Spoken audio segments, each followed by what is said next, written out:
Le damos la bienvenida a este tercer encuentro de educación financiera. Les vamos a pedir, como en todas las reuniones anteriores, que mantengan silenciado el micrófono para que no se produzcan interrupciones. Y recuerden que pueden ir dejando sus comentarios y preguntas por el chat. Les vamos a ir contando que este es el tercer encuentro de este primer ciclo de encuentros. No va a ser el último, así que no se preocupen. Y no nos extrañen que comenzado el 2025 vamos a venir con más charlas para seguir tocando temáticas muy similares o la que ustedes nos sugieran en las encuestas de satisfacción que enviemos.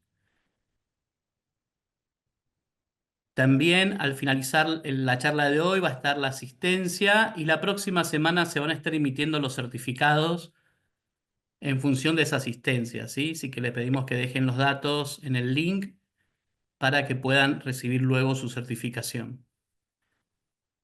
Bueno, bienvenidos a este tercer encuentro de educación financiera organizado por Banco Superviel.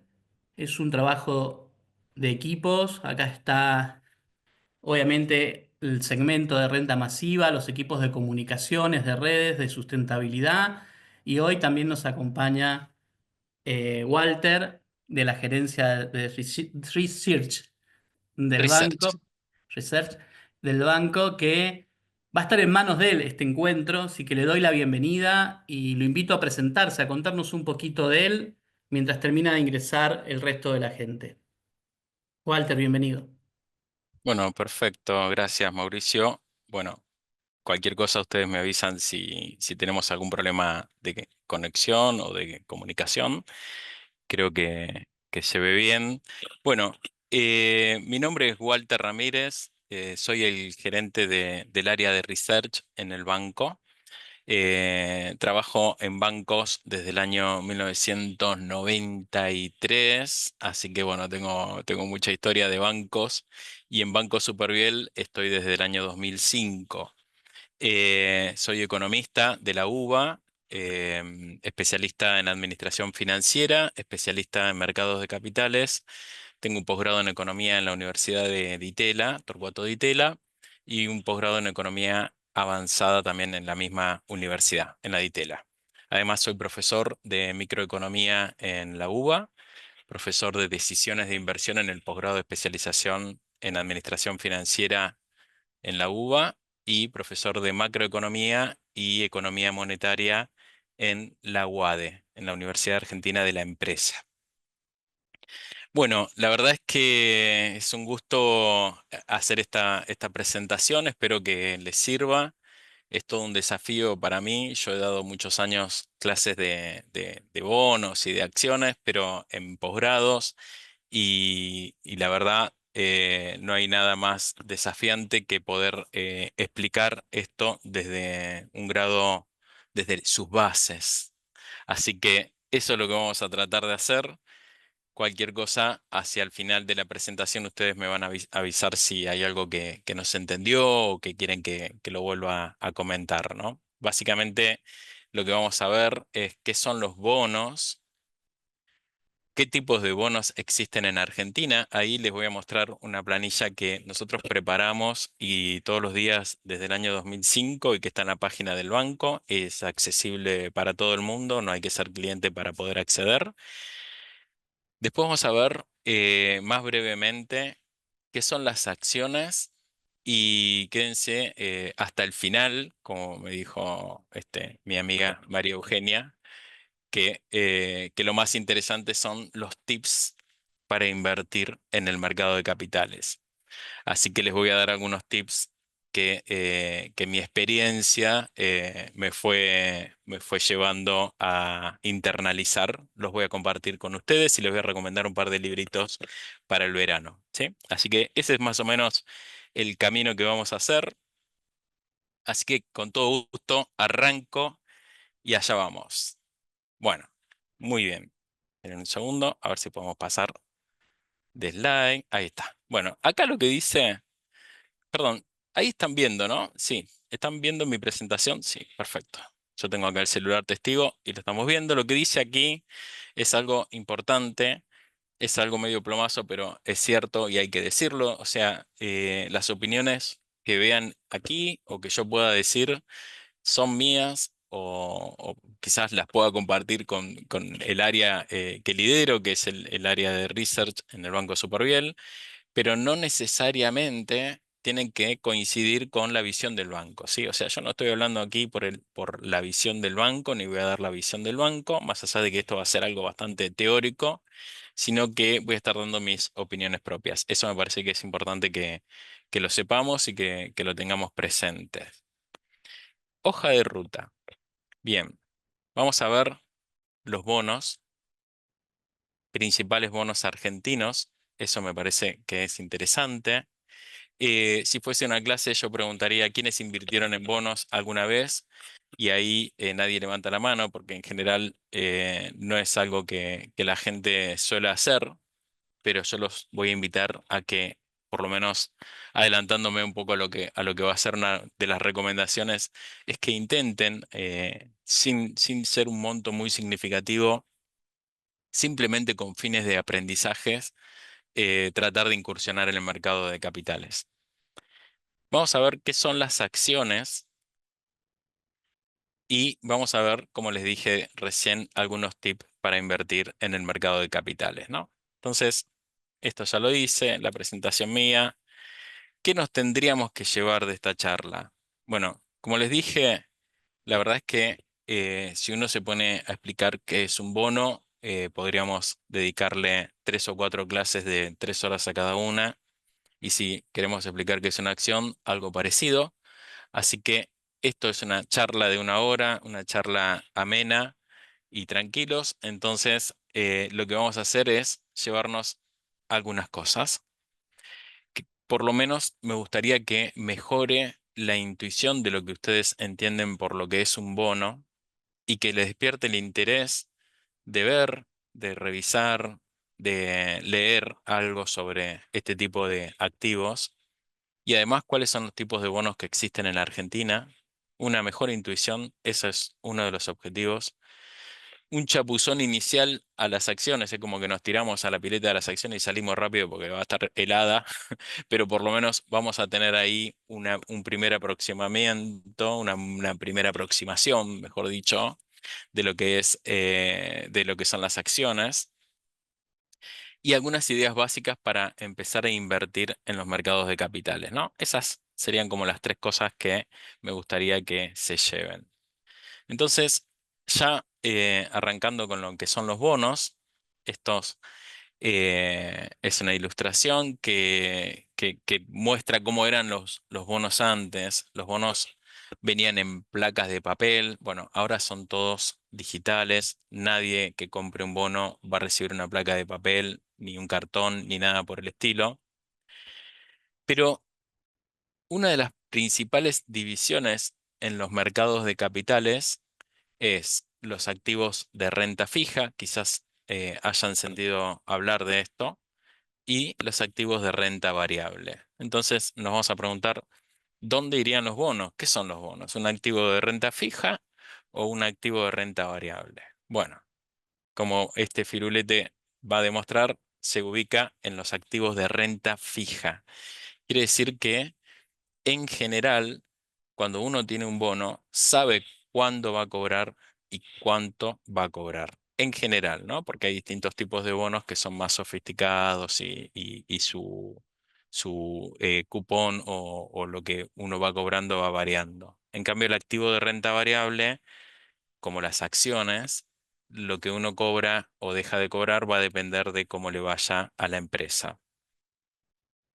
Muy bien, pero ¿qué es un bono?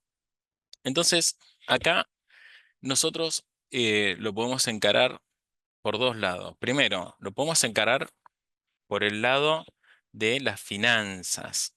Como profesor que le dije de un posgrado en finanzas, uno podría decir, bueno, un bono es algo que tiene un flujo de fondos y que tiene una tasa interna de retornos y un montón de cosas.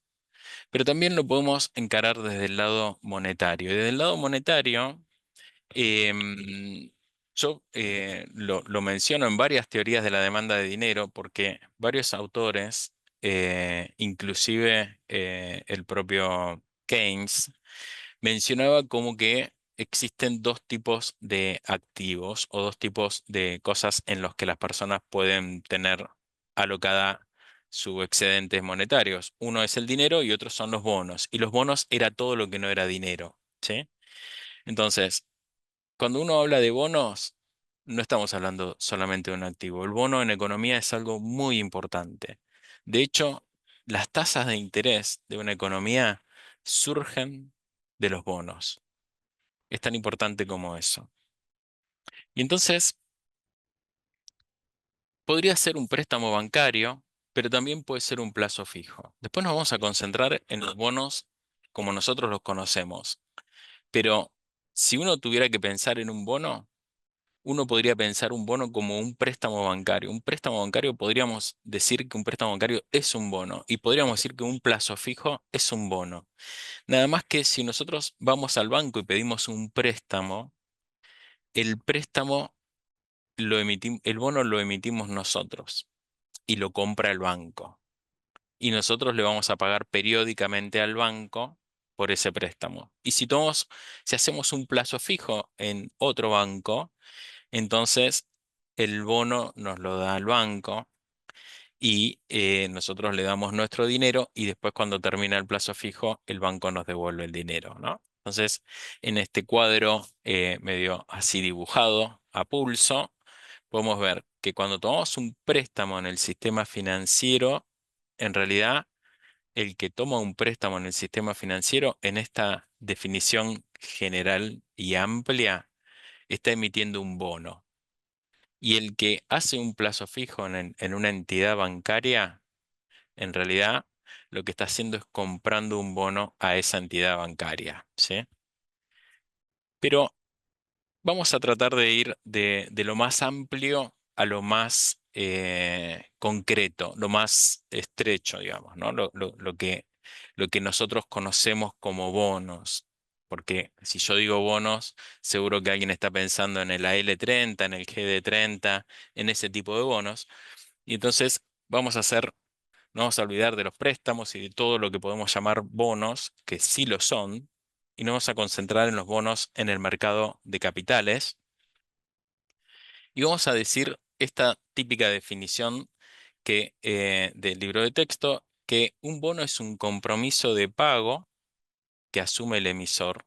O sea, si alguien emite un bono, se compromete a hacer una serie de pagos de un determinado flujo de fondos y ese determinado flujo de fondos se los va a estar pagando al acreedor o comprador de ese bono. Y la novedad que tiene esto es que esto cotiza además en el mercado de valores, ¿sí?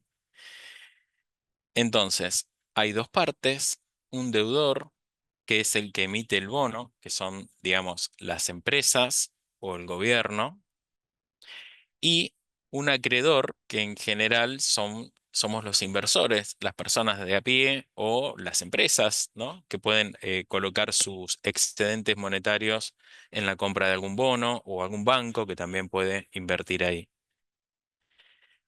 Y a diferencia de los préstamos y de los plazos fijos, que yo les decía que también lo podríamos incluir dentro de lo que se conoce como un bono, estos bonos financieros, estos bonos que están en el mercado de capitales, pueden cotizar en el mercado secundario, ¿sí? Vamos a ir de a poco avanzando en estos conceptos, pero ya nos vamos haciendo una idea. Entonces, cuando alguien emite un bono, en realidad lo que esa persona o esa empresa que está haciendo al emitiendo un bono está endeudándose, está pidiendo un préstamo. Y el que compra el bono es el que le está dando ese préstamo, ¿sí? Entonces, si ustedes compran un bono del Tesoro, un bono del gobierno, ustedes le están prestando plata al gobierno. Y si compran un bono de YPF, por decir un nombre de una de las empresas más importantes del país, entonces lo que están haciendo es le están prestando plata a YPF, ¿sí? Ese es una de las cosas que me parece que es importante que ustedes vayan tomando nota y de esta charla, ¿no? Que como les dije, es un vuelo rasante y quizás espero que podamos profundizar en algún momento un poco más. A la cancha, a la cancha. Bien, vamos a tratar de ver bonos argentinos. Vamos a tratar de salir un poco de la teoría y vamos a empezar a ver un poco más el tema de lo más concreto, ¿no? Bonos argentinos. Eh, bien, ¿cuáles son los bonos que podemos encontrar en nuestro país? Entonces, podríamos discriminar o dividir o clasificar a los distintos tipos de bonos de distintas maneras. Una manera de clasificar los bonos es según quién es el emisor. Entonces, ¿quién puede ser el emisor de un bono? Puede ser el sector público o puede ser el sector privado. Tienen nombres distintos. Si es el sector público, puede ser el gobierno nacional o el que puede estar emitiendo ese bono puede ser un gobierno provincial o municipal, ¿no? Los gobiernos municipales es más raro encontrar algún bono de algún gobierno municipal. De los gobiernos provinciales sí se pueden encontrar bonos de las provincias de Buenos Aires, de Mendoza, son más normales, pero de todos modos, si tenemos que hablar de bonos como compradores, de bonos más líquidos, sin lugar a dudas, eso se lo lleva el gobierno nacional, los bonos del gobierno nacional. Y cuando un bono es emitido por el sector privado, se lo conoce como obligaciones negociables, pero o ONs, ¿no? Pero una ON no es otra cosa distinta a lo que es un bono. Una ON es un bono, ¿sí? Nada más que para, nos sirve ese nombre para distinguirla de los bonos del Tesoro Nacional. Vamos a hablar un poco de los bonos del gobierno nacional y les voy a mostrar ahí una planilla después que nosotros tenemos para que ustedes puedan visitarla cuando quieran. Bonos del gobierno nacional. Entonces, cuando el gobierno nacional emite un bono, lo que está haciendo está pidiendo plata, ¿sí? Entonces, fíjense que ya ahí nos metemos un poquitito, yo como economista tengo el defecto de tratar de encontrarle alguna pata económica a la cosa. Entonces, digo, si el gobierno tiene un déficit, entonces el gobierno tiene que pedir plata para que le presten y poder subsanar ese déficit.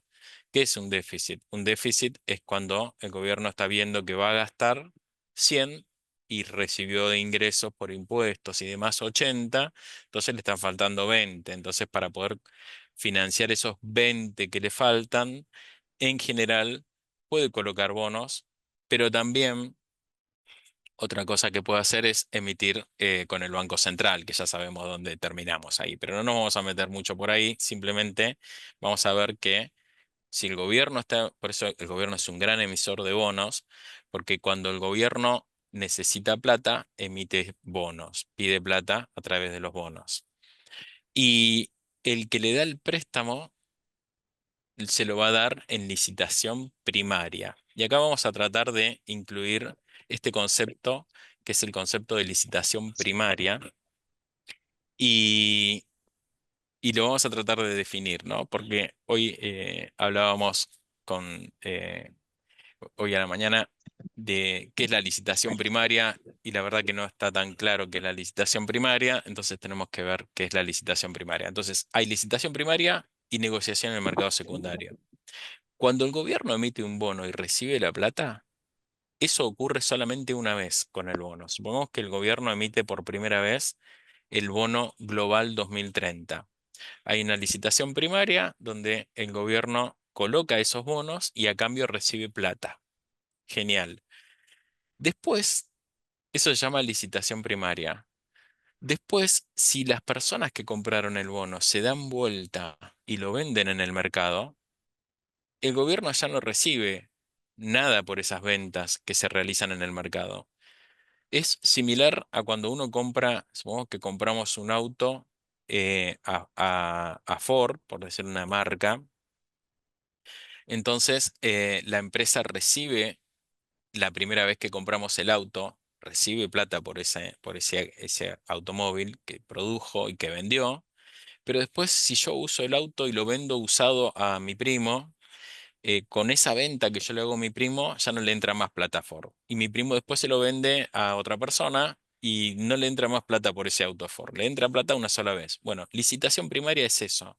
Es el momento en que sale el bono a la cancha. ¿Sí? El momento en que el bono sale por primera vez a la cancha, entonces ahí es cuando el emisor del bono, que en este caso es el gobierno nacional, recibe los fondos y después queda preso de tener que pagar y cumplir con lo que emitió, ¿no? Entonces, si el bono de repente tiene que pagar cada 6 meses hasta 2030, entonces el gobierno va a tener que pagar cada 6 meses hasta 2030, independientemente de a dónde vaya a parar ese bono.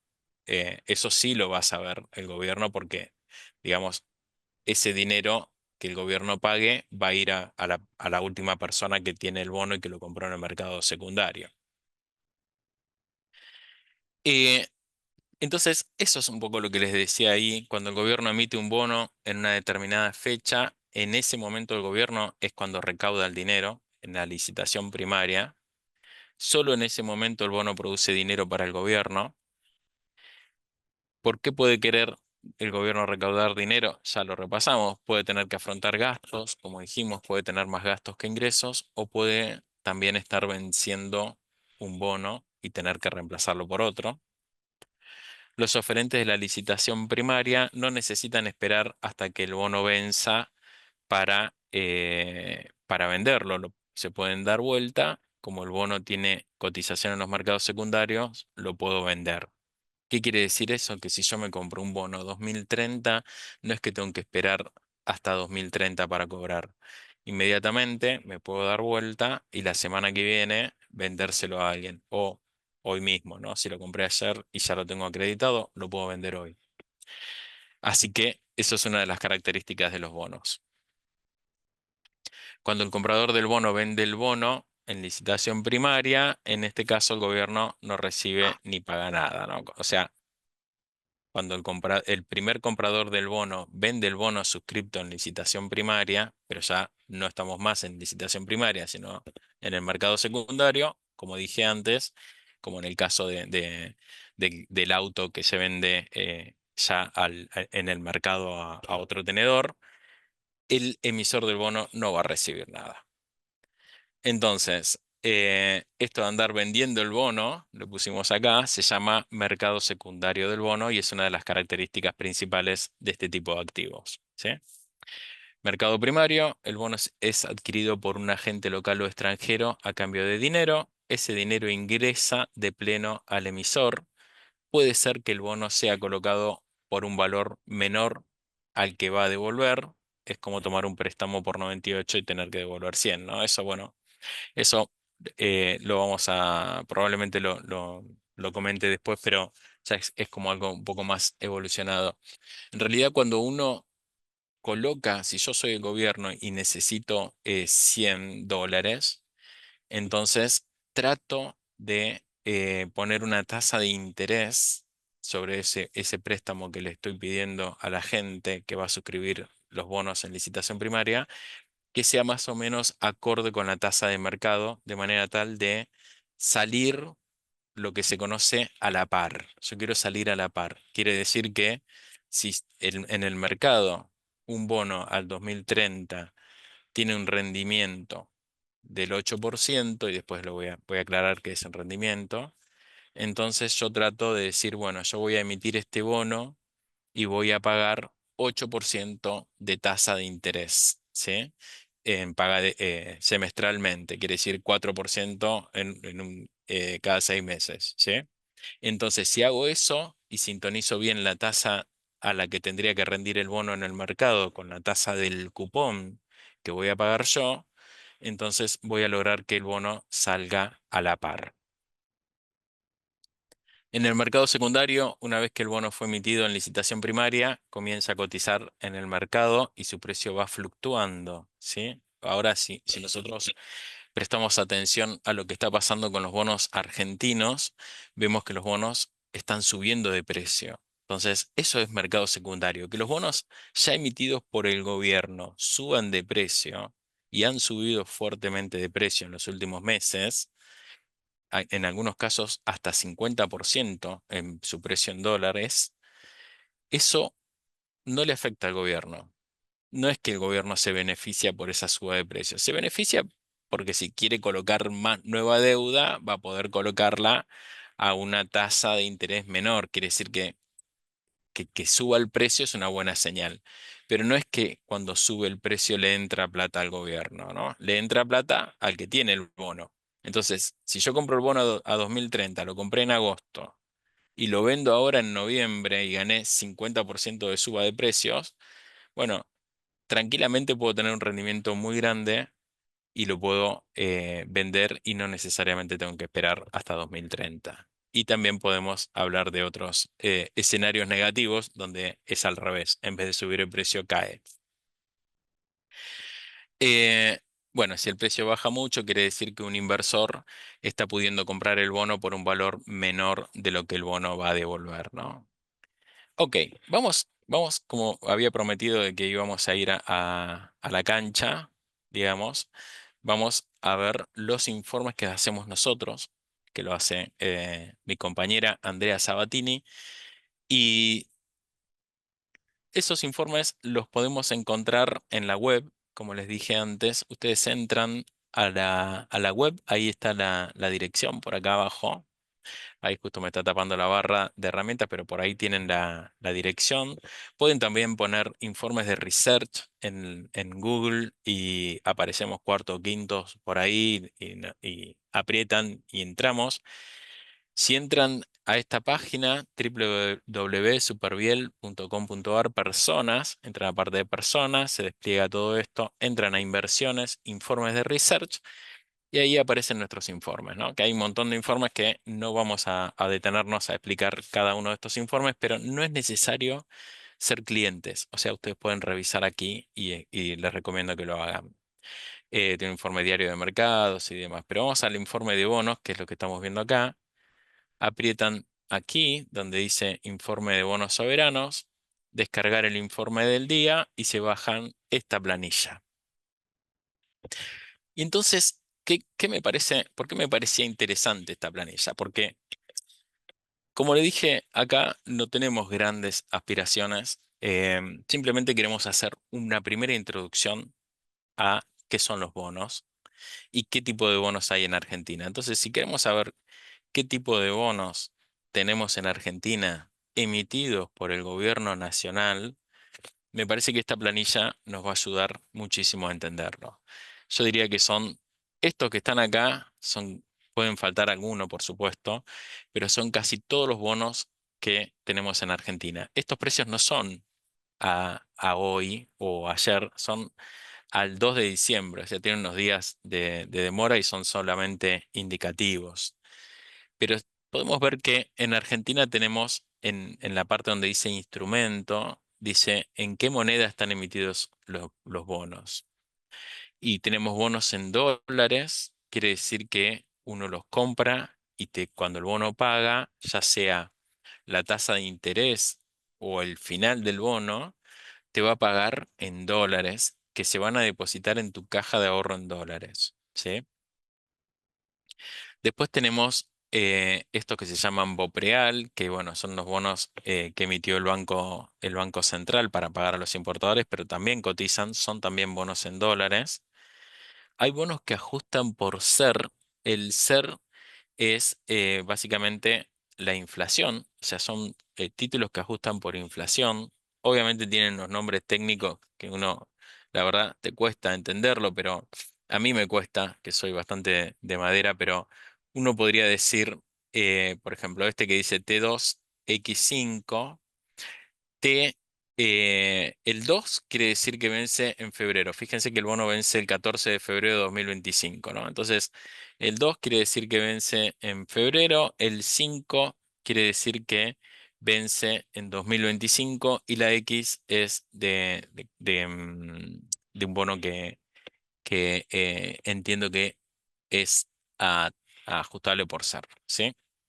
Después tenemos otros bonos que se llaman ajustables por ser, pero se llaman cupón cero porque no pagan intereses en el medio, sino es todo al final, y bonos vinculados al dólar oficial, que si el tipo de cambio oficial llegara a saltar o a subir, como pasó el año pasado, estos bonos que ajustan por ese tipo de cambio oficial te van a dar una grata alegría y sorpresa. Y finalmente, los bonos en pesos, que acá tenemos el Bonte 2026 que bueno, no ajusta por ni por dólar paralelo o ni por dólar, digamos, no paralelo, sino por el dólar MEP o el dólar hard, como se le suele llamar, como estos que tenemos acá. Tampoco ajusta por inflación, tampoco ajusta por el dólar oficial, sino que es directamente en pesos. Entonces, ahí estos son los tipos de bonos que tenemos. Aquí tenemos los vencimientos. Fíjense qué interesante, los vencimientos. Todos estos bonos que son aquí en dólares, todos vencen el 9 de julio. ¿Está? En ese sentido fue bastante fácil como los emitió el gobierno. 9 de julio de 2029 vence el Global 29. Está el Global 2030 que vence el 9 de julio del 2030. El Global 2035 que vence el 9 de julio del 2035. El Global 2038 que vence el 9 de julio de 2038. El Global 2041 que vence el 9 de julio de 2041 y el Global 2046 que vence el 9 de julio de 2046. Estos se llaman bonos GD globales. Después tenemos otros que se llaman AL y son iguales, ¿no? Porque si uno mira el Bonar 29 y lo comparamos con el Global 29, estamos hablando del mismo tipo de bonos, es prácticamente todo igual, vence el mismo día. ¿Cuál es la diferencia entre los globales y los bonares? La diferencia es que los globales son legislación extranjera y los bonares son de legislación local. ¿Qué quiere decir eso?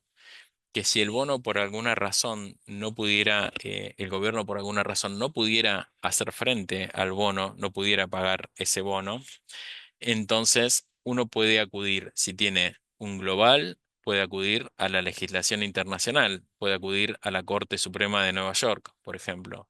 Pero si tenés un bonar, tenés que acudir a la justicia argentina, ¿no? Entonces, eso así puede tener una diferencia. Bien, para no demorarnos tanto, hay algo que se llama tasa de cupón, que es importante, que es lo que yo les decía. Vamos a tratar después de diferenciar lo que es la yield to maturity, que es el rendimiento del bono, de la tasa de cupón. La tasa de cupón es lo que se compromete el emisor a pagar por el bono en el momento de la licitación primaria. Entonces, por ejemplo, si tomamos el Global 2030, es un bono que vence el 9 de julio del 2030. Si el gobierno emite 100, quiere decir que por año va a pagar 0,75% de esos 100, ¿sí? Estamos hablando de eh, más o menos del 1% de los 100, o sea, $0,75. Fíjense que las tasas de estos dos, los primeros son bastante bajas como cupones, pero después tenemos tasas más altas en los otros bonos. Y pase lo que pase con el bono, si sube de precio, si baja de precio, el gobierno siempre va a pagar esta tasa hasta el final. Entonces, cada 6 meses el gobierno se compromete a pagar esa tasa por la cantidad de bonos emitidas. Eso se llaman valores nominales. Entonces, si el bono vendió 100 de valores nominales y uno los compró, quiere decir que yo cada 6 meses, el 9 de enero y el 9 de julio, voy a estar recibiendo en mi caja de ahorro en dólares el 0,75% de esa tenencia, que como esta es una tasa anual, va a ser la mitad, 0,37,5% en enero, 0,37,5% en julio, ¿sí? Y al final, cuando el bono termine, me paga los $100. O sea, me estuvo pagando intereses y al final me pagan los $100. Todos estos son los cupones, eso es una cosa.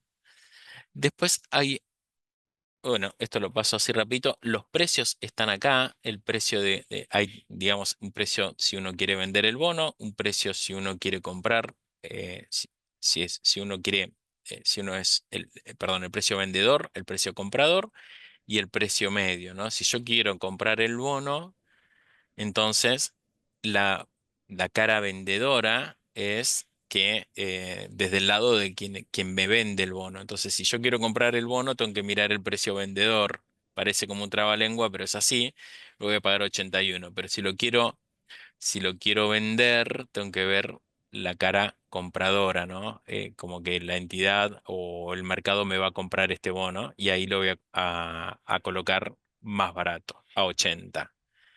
Y después está esto que es bastante importante, que es el rendimiento del bono. Después vamos a hacer vamos a darnos una vueltita por ahí, si es que nos dan los tiempos, porque soy medio larguero con esto y hay mucha cosa que ver, pero me gustaría hacer una diferencia. Una de las cosas que me gustaría que se lleven de aquí, de esta charla, es la diferencia entre la columna tasa cupón y la columna rendimiento del bono. Son muy distintas, ¿no? A ver, tomemos el Global 2030. El Global 2030 es uno de los bonos con la que la gente hace más, por ejemplo, dólar MEP, que no voy a explicar aquí en qué consiste el dólar MEP, pero básicamente es como que con este mismo bono yo lo puedo comprar con pesos, más allá de que sea un bono en dólares, y después lo puedo vender en dólares, ¿no? Entonces, por eso es tan líquido y tan conocido el Global 2030 y su amigo el AL30, ¿sí? Pero bueno, independientemente de eso, nosotros lo que estamos viendo acá, siempre los bonos, por alguna razón de que antes, cuando eran cartulares o eran físicos, se vendían en planchas de 100, siempre se miden en valores de 100 valor nominal. 100 valor nominal de este bono, del GD30, quiere decir que me va a devolver el 9 de julio del 2030. Por supuesto que el bono puede ir amortizando y demás, pero si no amortizara, me debería devolver el 9 de julio de 2030 $100. Bueno, ¿cuánto valen comprar 100 dólares de este bono? Vale 73. Entonces, algo hay ahí, una ganancia, ¿no? Es como decirte, mira, si vos compras 100 de este bono, te sale 73, no te sale 100. Y yo podría decir, pero me paga muy poquito, me paga 0,37, 5% de dólares. Sí, está bien, pero vos con 73 compras 100. Entonces ahí me está diciendo que yo, si mantengo el bono al vencimiento, voy a tener una ganancia de capital, que lo tengo que poner en mi ecuación de rentabilidad. Entonces la rentabilidad del bono es el interés que me paga, pero también la apreciación, la ganancia de capital. Y la ganancia de capital me la da el precio al que estoy comprando versus lo que el bono devuelve. Recuerden que siempre es 100 lo que el bono devuelve, más allá de que en esta planilla no esté explicitado, ¿no? Entonces, si pago 73 me devuelve 100, quiere decir que me voy a ganar como 26,8 de arriba, en realidad por sostener el bono hasta el final. Entonces, cuando hago la rentabilidad de eso, me da este cálculo que tenemos acá, que se llama rendimiento. Me dice que la rentabilidad de comprar el GD30, el Global 2030, es de 12,05 por año. Es lo que estamos viendo ahí. Es una tasa efectiva. Entonces, si yo compro con 73 dólares hoy el bono Global 2030 y lo mantengo hasta el vencimiento, más allá de que me va a ir poniendo un puchito muy chiquito en enero y en julio, cuando llegue a su final, el 9 de julio del 2030, este es un bono que igual va a ir amortizando, pero no os quiero complicar con eso, yo voy a haber tenido un rendimiento de mi inversión del 12,05% por año, ¿sí? Eso es lo que me quiere decir esta columna. Por eso es tan importante. Yo diría que si queremos ver una columna importante, tenemos que ver las columnas de precios y la columna de rendimiento, ¿sí? Así que ese es el rendimiento de un bono, el cupón es lo que se compromete el emisor a pagar y el rendimiento es lo que fluctúa en el mercado. Esta es la verdadera tasa de interés. ¿Por qué es esto importante? Y porque si este mismo gobierno quisiera colocar más Global 2030 ahora, probablemente estaría mirando esta tasa del 12,05% para pensar en un cupón de un bono, ¿no? Entonces diría, no, para 12% es muy alto, no voy a colocar bonos, no tengo acceso al mercado de capitales, trato de no tener déficit y de vivir con lo mío hasta que esta tasa baje todavía un poco más. Y un poco difícil esto, no sé si tan difícil como el grupo que le tocó a Boca en el Mundial de Clubes, pero es difícil. Entonces, yo se los dejo como para que ustedes lo vayan pensando. Acá la idea es que ustedes despertarle un poco la curiosidad, que busquen la información, que vean videos, ¿sí? Vamos a pasar todo rapidito esto. Eh, bueno, y esto es algo que yo había preparado también que tiene que ver con eso, ¿no? Vamos a meternos un poquito, no mucho aquí porque no me van a dar los tiempos, como dije antes, pero vamos a pasar un poquito por aquí.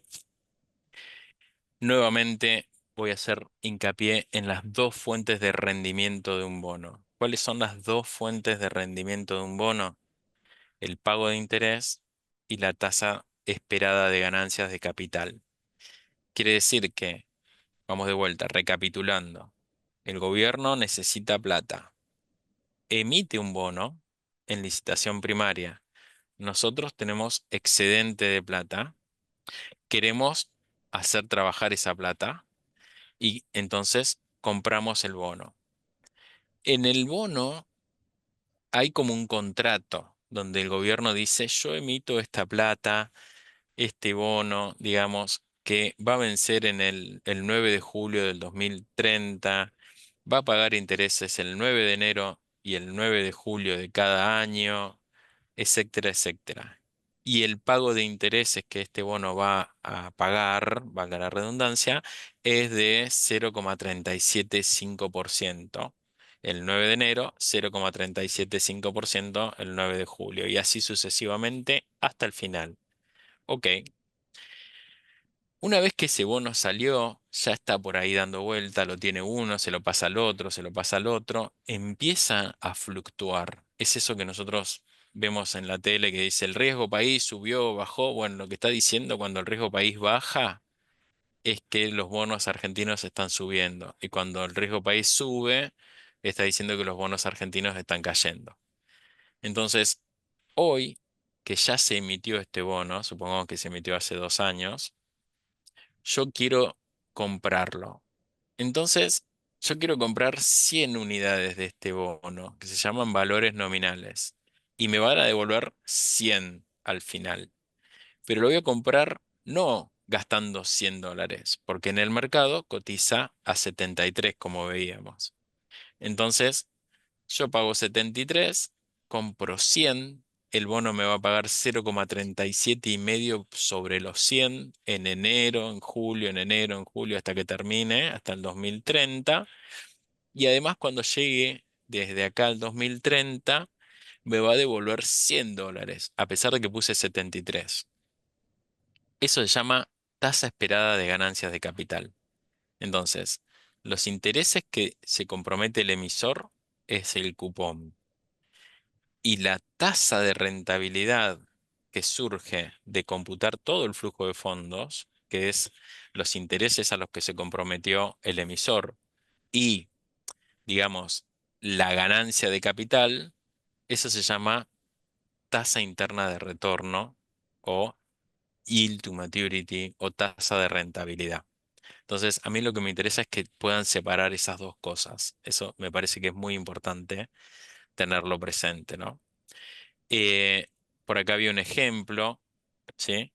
Por ejemplo, si el bono ya se emitió y cotiza en el mercado a 90 por cada 100 bonos, si lo compramos, no solo nos ganaremos 8 pesos por año, supongamos que el bono paga un cupón del 8 del 8%, entonces el bono paga 8 pesos por año y al final paga 108. Pero como lo estoy comprando a 90, no solamente me voy a ganar estos 8 pesos por año y después acá 108, sino que me va a devolver por estos 90 100 que están involucrados acá.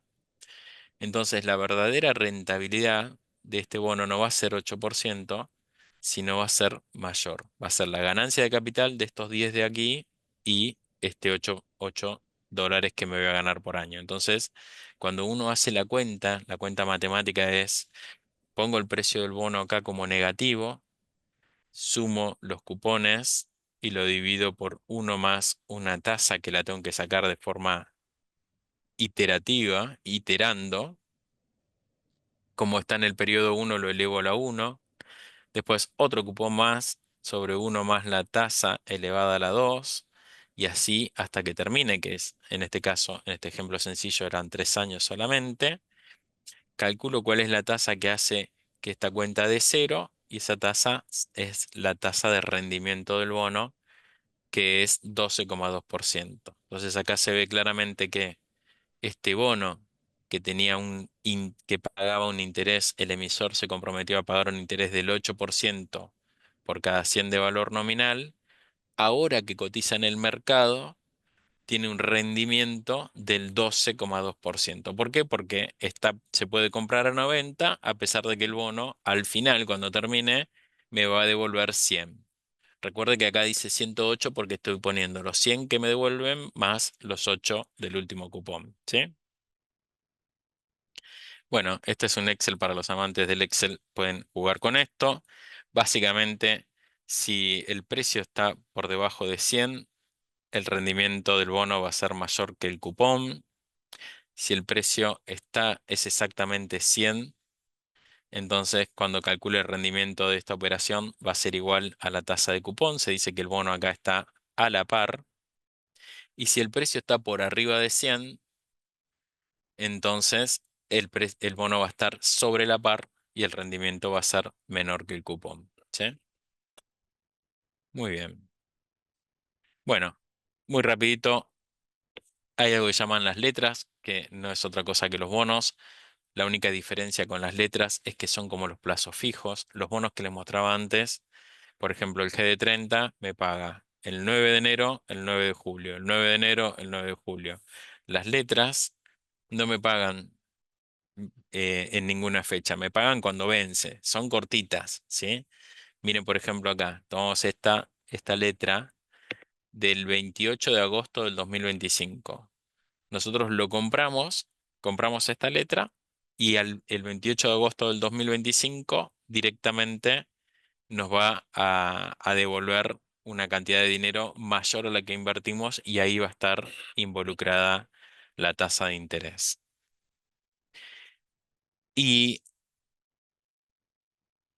ya, estamos rejugados. Vamos directamente a las obligaciones negociables. Acá le traje un cuadrito de cuáles son las principales obligaciones negociables, cuánto rinden. Recuerden la planilla de bonos, ¿no? Que veíamos que los bonos nacionales tenían un rendimiento del 11-12%. Quiere decir que si uno invierte en los bonos argentinos, tenés un rendimiento del 11 o 12%. Si vos invertís o si ustedes quieren invertir en las empresas de Argentina, el rendimiento en dólares es menor.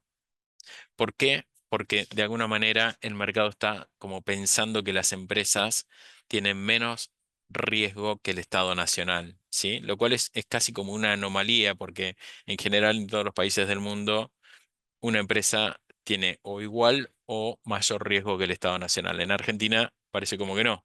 Fíjense toda esta curva de rendimientos que están calculadas al 27 de noviembre y son tentativos y pueden tener errores, por supuesto, tengan cuidado.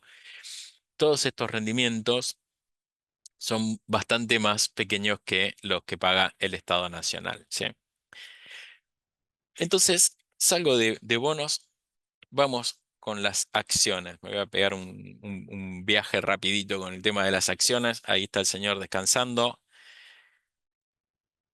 Si yo compro un bono, le presto al emisor, que puede ser el Estado Nacional o puede ser una empresa. Supongamos que es una empresa, YPF. Si compro bonos de YPF, obligaciones negociables, le digo YPF, toma, te doy $100.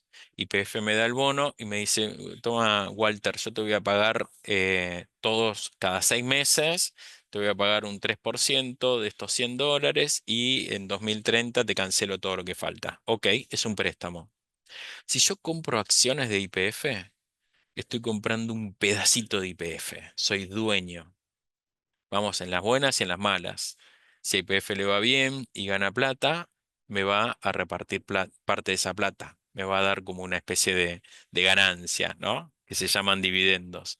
Si le va mal, probablemente no me pague nada y la acción vaya para abajo. Así que esa es la principal diferencia entre bonos y acciones, que creo que es lo que más quería, digamos, asegurarme que les quede a ustedes de esta charla que estuvo más concentrada en bonos que acciones. Pero si tenemos que tomar una diferencia entre estos dos tipos de activos, es que las acciones uno compra un pedazo de la empresa, uno es dueño de la empresa en una pequeña parte, pero sos dueño de la empresa. El precio de la acción que sube y que baja, lo que me está diciendo es que el precio de la empresa sube y baja.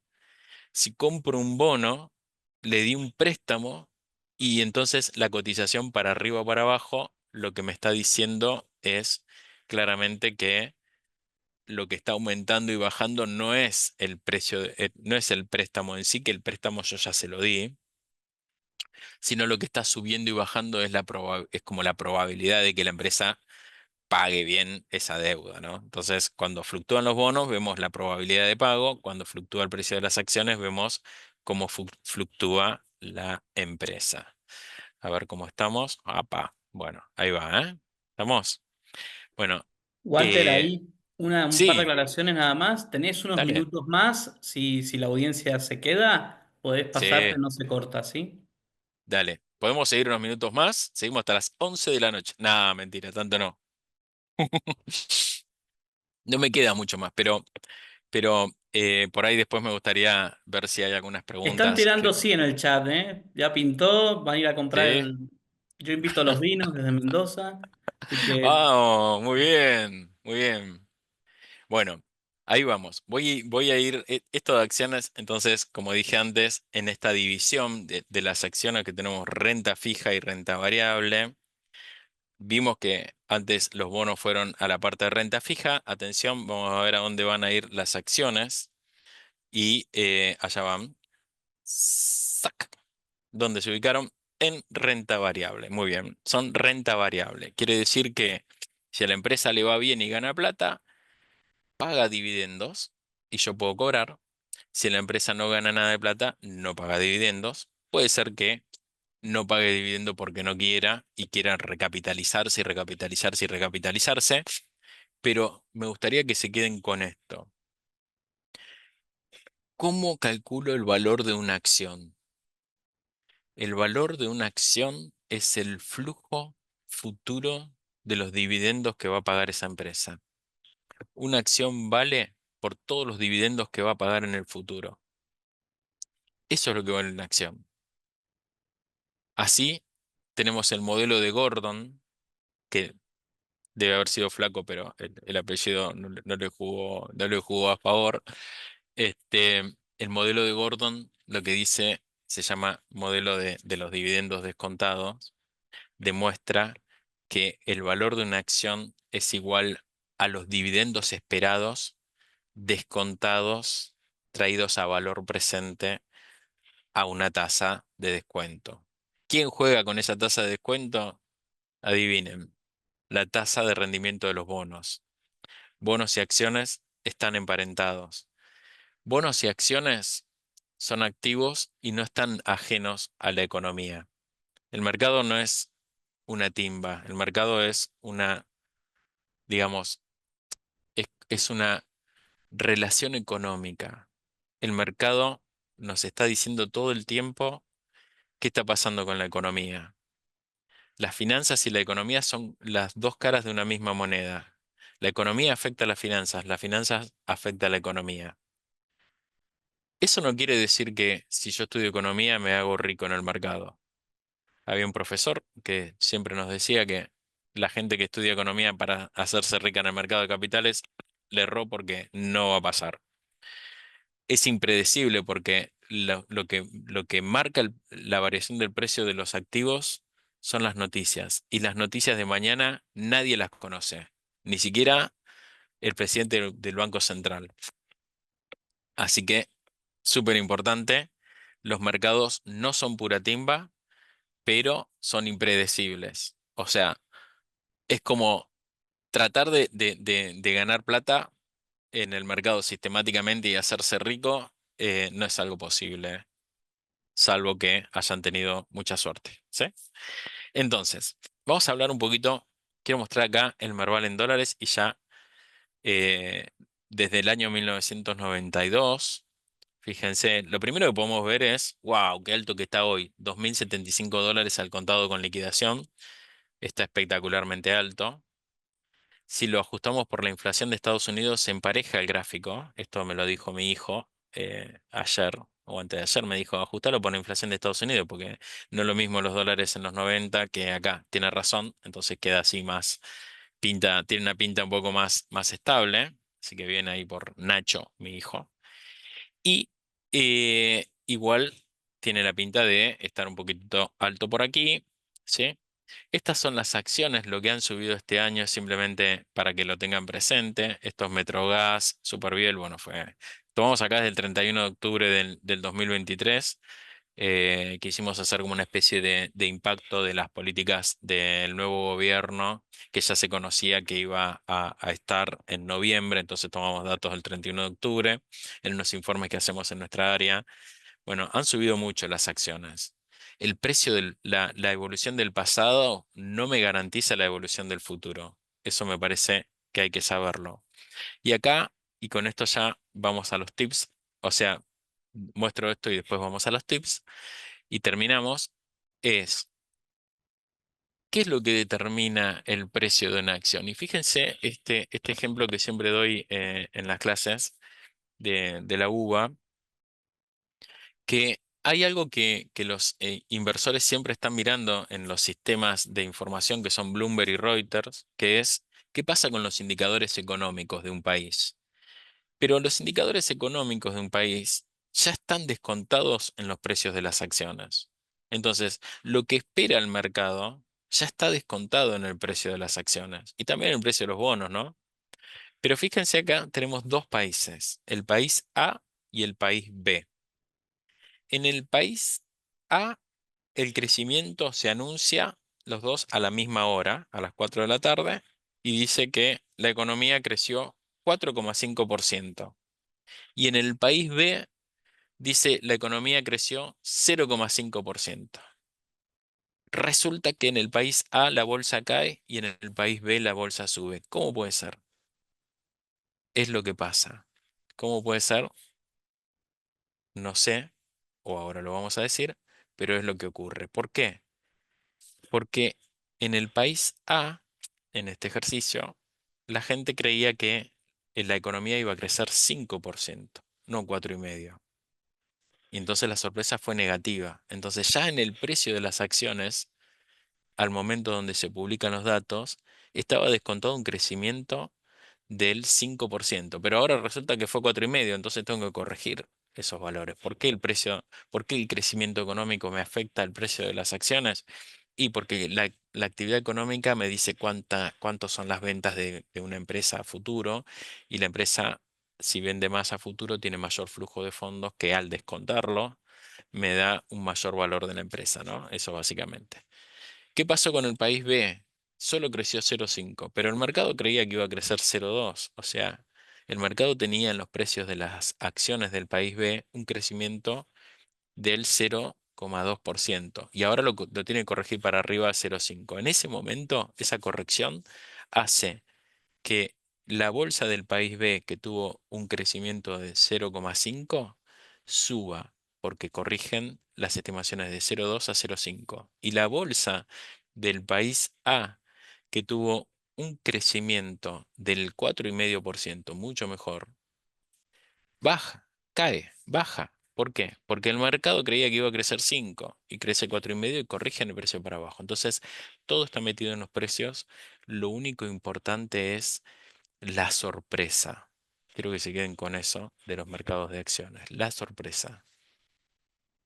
No es que si yo espero que la economía argentina crezca 5%, tengo que comprar acciones ahora porque el año que viene, cuando se conozca que la economía argentina creció 5%, la bolsa va a subir. No, ya en los precios de hoy está descontado que la economía argentina probablemente crezca un 5%, ¿no? Así que eso tengámoslo presente. Bien, voy con los tips y termino porque me repasé, pido disculpas.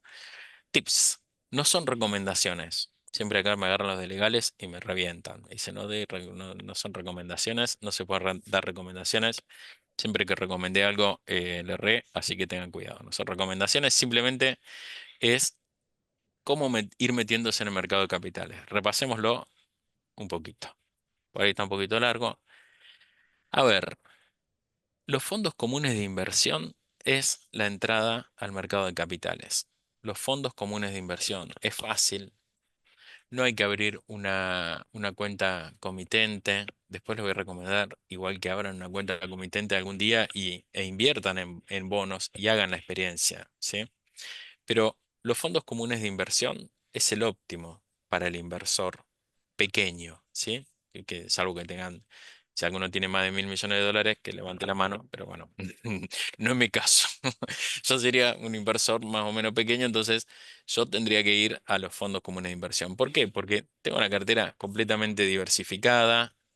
eh, Están los fondos de money market, que son como como los plazos fijos, pero uno puede tratar de revisar las carteras, qué es lo que tienen los fondos comunes de inversión, buscar alguno que tenga bonos y dejar la plata colocada ahí y ver cómo va su estómago con esos fondos, ¿no? Todo está en el estómago, si bancamos o no bancamos. Y si capaz que va un poquito por abajo y nos desmayamos, quiere decir que no es para nosotros. Ahora, si va un poquito para abajo y la aguantamos y después va para arriba y nos ponemos contentos, ahí vamos desarrollando estómago, ¿sí? Vamos viendo cómo funciona. Y el fondo de acciones es muy bueno también. Uno, si se invierte en un fondo de acciones, está replicando toda una cartera que en general replica el Merval, que es el mercado argentino, que tiene un promedio de las acciones más tradeadas en los últimos 6 meses, así que es muy bueno. Entonces, lo primero es el fondo. Eh, Sin embargo, em, bueno, este es lo primero y lo segundo, ya se los dije. Hay un libro que les voy a recomendar que se llama Un paseo aleatorio por Wall Street, que me dieron en 1999 y ahora por suerte ya está actualizado, ¿no? Desde de esa época, pero lo escribieron hace 50 años y ahora salió la edición de 50 años. Burton Malkiel. Él lo que llega a la determinación es que la mejor inversión que puede hacer un inversor, valga la redundancia, es comprar y mantener. O sea, el inversor no tiene que andar comprando y vendiendo, comprando y vendiendo. Eso se lo dejamos a la mesa de dinero, a los bancos, a las al IX o a lo que sea. Nosotros, como inversores, una de las mejores recomendaciones es compro y mantengo. Y creo que más allá de los fondos, quizás sería bueno que en algún momento se animen y traten, si nunca compraron un bono, sería bueno abrir una cuenta comitente e intentar comprar un bono y seguirlo. Un bono quizás puede ser un bono de Argentina o una obligación negociable, ver cómo se van acreditando los intereses, ver cómo va variando de precio, esperarlo quizás hasta el final y hacer la experiencia, ¿no? Eso no hay mejor manera de aprender que ejerciendo la inversión. Milton Friedman. ¿Qué decía Milton Friedman? No hay almuerzos gratis en Wall Street. ¿Qué quiere decir? Que si yo veo que viene alguien y me dice, invertí acá que te vas a ganar esto seguro que es un recontra rendimiento y no tenés riesgo, entonces yo, la verdad, con mi experiencia, digo, es una mentira. Si yo gané plata en una inversión, quiere decir que corrí riesgo. No estoy diciendo que no se pueda ganar plata en el mercado de capitales. Lo que digo es, si invertí y gané bastante plata, entonces corrí riesgo. Riesgo. Corrí riesgo. ¿Qué quiere decir correr riesgo? Quiere decir que podría haber perdido, pero salió la moneda cara, o sea, gané plata. Entonces, ojo, no existen inversiones sin riesgos que tengan un rendimiento en dólares espectacular. No caigan en eso, está llena la tele de casos que han habido. No existe eso de ninguna manera. El mercado es bastante eficiente en todo el mundo.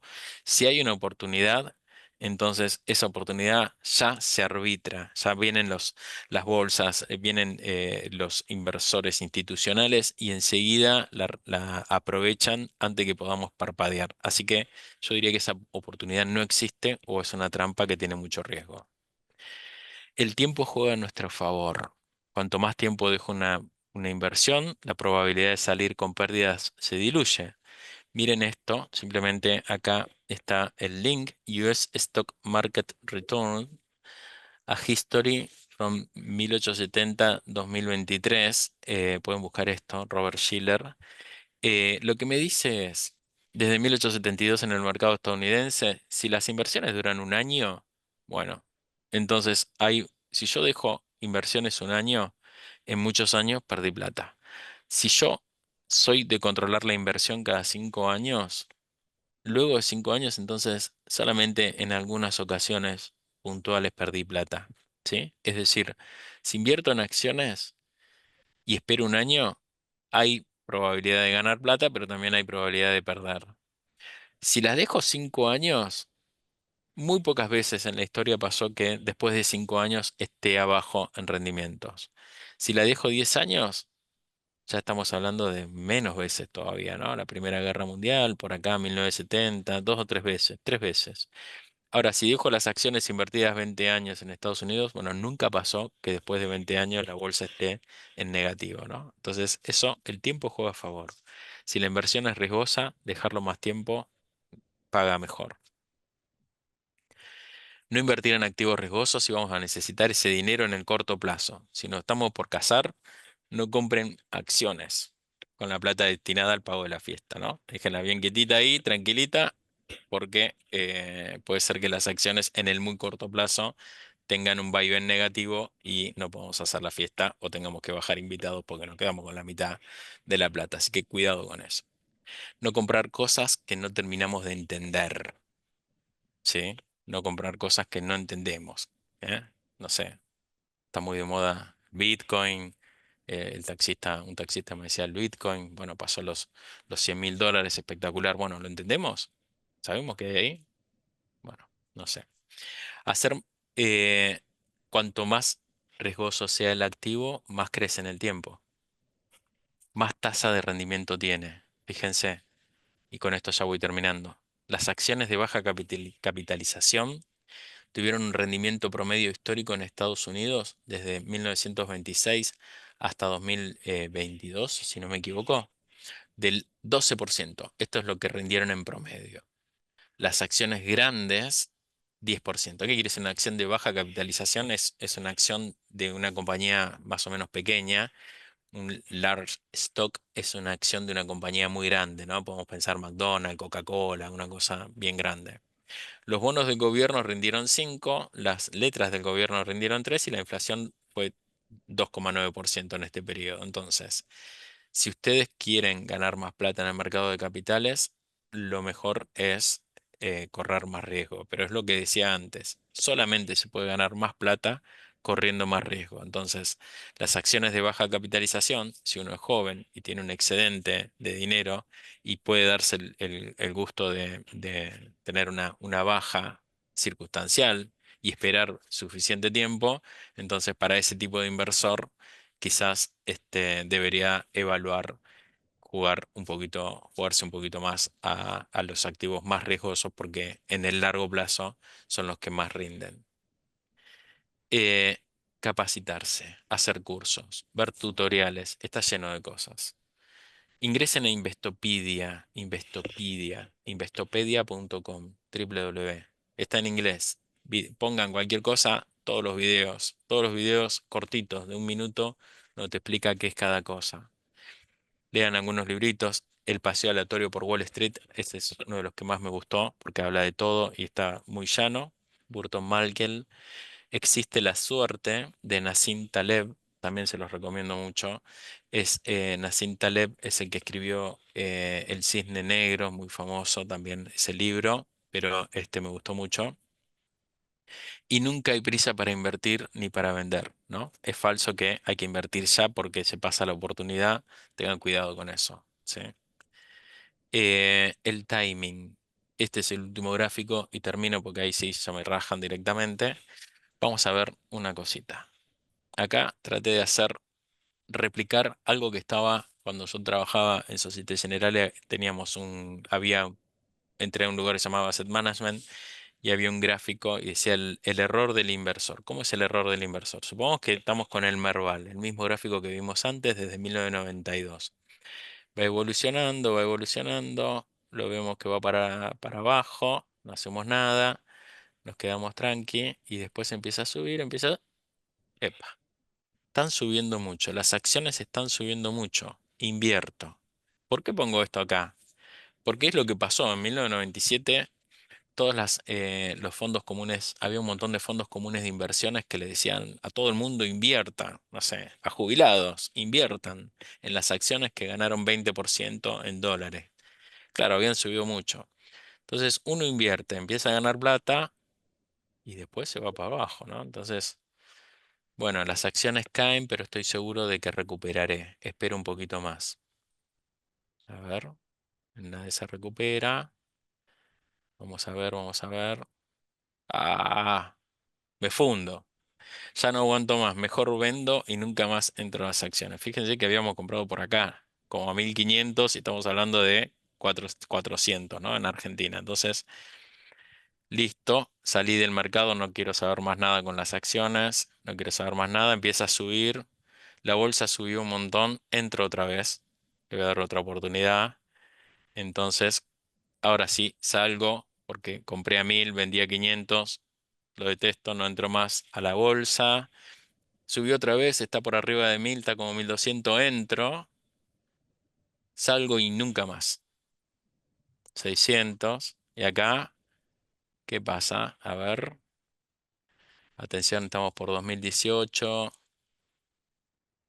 Lo que subieron las acciones, entro a 2000, entro, tum, se fue a 1000, perdí la mitad. Después se fue a 500. Fíjense lo que ha caído. Nunca más con las acciones, ¿sí? Entonces, ahora estamos por acá, estamos por acá, por acá, por acá, por acá. ¿Entro? ¿Qué quiere decir esto? Cuidado con el momento de entrada. Esto es lo último que voy a decir. Cuidado con el momento de entrada a la bolsa. Cuando todo el mundo está hablando de que hay que invertir y demás, es porque en general la bolsa dio grandes ganancias. Todos los que ganaron plata empiezan a hablar y a mandarse la parte. Gané un montón de plata con las acciones, soy un capo. Y entonces acá entra el inversor. El inversor minorista suele entrar tarde y ya digamos, la trayectoria está hecha. Entonces, cuando nadie habla de las acciones, cuando están todo el mundo enojado con las acciones, entonces quizás ahí hay que poner la ficha, ¿no? Esto es para reflexionar. Simplemente se lo dejo para que ustedes lo analicen. Muchas gracias. Y no sé cómo seguimos ahí, pero me repasé. Walter, hay como un par de preguntas, algunas no sé si va a dar el tiempo, porque pueden ser un poco desafiantes. Te voy tirando algunas, ¿no? Marcamos. Vamos. Em, ¿Cómo elegir como principiante para elegir la inversión? O sea, ¿cómo hacer como principiante para elegir una inversión? Sería como la primera Como pregunta. perfecto, perfecto. Bueno, lo primero es un poco relacionado con lo que hablaba antes, ¿no? Si realmente hasta ahora lo único que hicieron es hacer plazos fijos o comprar dólares. Entonces, me parece que lo primero que hay que hacer es tratar de investigar un poco más y quizás entrar por los fondos comunes de inversión, que es un poco lo que les decía antes, ¿no? Yo recomiendo que compren fondos comunes de inversión. Suscriban cuotas partes de fondos comunes de inversión de bonos y de acciones, quizás. Y van probando y van viendo cómo está. Ver el gráfico, este gráfico que les mostré recién, quizás este gráfico diría, ojo, que en este Ah, momento mira, subieron ¿sabes cómo mucho las sabíamos, no? acciones. No, Claro. yo estaba hablando mañana, porque ahora. ¿Sí? Yo creo que dijo antes de las 8. No, Perdón, se cortó, estamos ahí. Ahí se abrió un micrófono, perdón, perdón. No, lo que diría es eso, ¿no? Yo entraría por el tema de los fondos comunes de inversión que invierten en bonos, el fondo común de inversión que invierte en acciones y después abriría una cuenta comitente y trataría de ir comprando bonos y aprender. Pero primero hay que tratar de aprender, hay que tratar de interiorizarse, ver qué son los bonos, qué son las acciones, mucho más allá de este panorama pantallazo que les di, eh, y seguir trabajando en eso, ¿no? Eso me parece que es la mejor recomendación que les puedo dar. Perfecto. Bueno, Walter, muchísimas gracias. Agradecemos a todos. Sé que quedaron un par de preguntas y algunas más dando vueltas. Vamos a continuar con este ciclo de charlas durante el 2025. Capaz que hayan capítulos de mayor profundidad donde le dediquemos todo el encuentro a acciones o todo el encuentro solo a bonos, pero este es como los primeros espacios que estamos haciendo para entender cuáles son las necesidades que tienen nuestros clientes y nuestra comunidad para empezar a hablar de esta temática y esa es la idea de este espacio, empezar a conversar. Gracias, estuvo buenísimo, Walter. Igual hay muchos que dicen, ahora no sé qué hacer, pero justamente esa es la idea del espacio, generar esta Esa es la idea. incertidumbre y ese La interés. idea. Agradecemos a todo el equipo. Ahí está Manu, ahí está Euge, todo un súper equipo que estuvo laburando detrás de este encuentro. A Walter, por supuesto, un abrazo enorme y un agradecimiento. Y les contamos que la próxima semana ya van a estar recibiendo las certificaciones de los encuentros que ya participaron y también van a encontrar en el canal de YouTube las clases grabadas. Así que bueno, muchas gracias a todos, gracias por quedarse un ratito más y nos reencontramos en este espacio en el 2025. Gracias. Que anden bien.